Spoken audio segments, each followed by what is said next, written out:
So it's going to be 2025 very, very soon. And Apple is kind of going through and already removing certain types of devices from their lineup. And it looks like probably sooner than we probably know, there's going to be a set of iPhones that Apple's probably not going to be selling all throughout the world that they're currently selling. Now, these are the iPhone 14s. Now, I think the iPhone 14 in and of itself is still an iPhone that's probably worth buying, but I kind of think that the iPhone 14 Plus is one of those devices that might not be the best specific device for a majority of people to go ahead and buy. And the reason for this is because number one, when compared to the iPhone 14 Plus to the iPhone 15 Plus, I do think that the 15 Plus is definitely worth the extra money. But also, when you now notice that the iPhone 15 Plus is already available in the used market, that particular phone is going to be going down in the used market a little bit more, it might just make a little bit more sense to buy something like an iPhone 15 Plus or buy the Pro or Pro Max model of the iPhone 14 rather than trying to find a brand new iPhone 14 Plus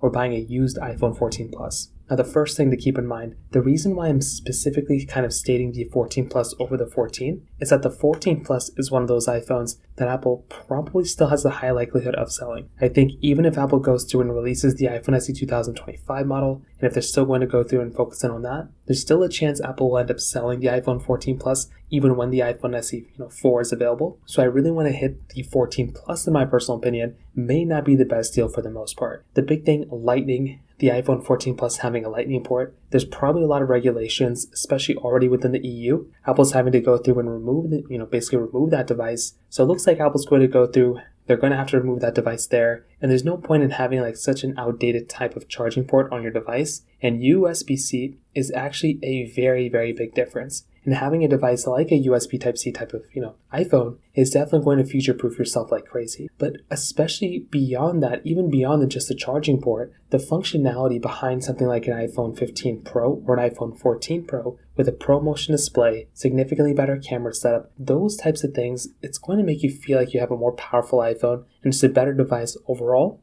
than something like an iPhone 14 Plus. I think the 14 Plus's battery life is really, really good. But again, if you're looking at it from a sheer performance perspective, price per value standpoint, everything across the board, I just don't really think the iPhone 14 Plus is worth buying anymore. And I definitely would shift your focus more towards something like an iPhone 15 series or iPhone 14 Pro series. So from that side, that kind of covers it up there. If you have any other thoughts or questions, please let me know in the comment section below. Hit the like button, that'll mean so much, but definitely hit that subscribe button. More importantly than everything else, I love every single one of you guys. Hopefully I'll catch you guys in the next video. Peace out till then.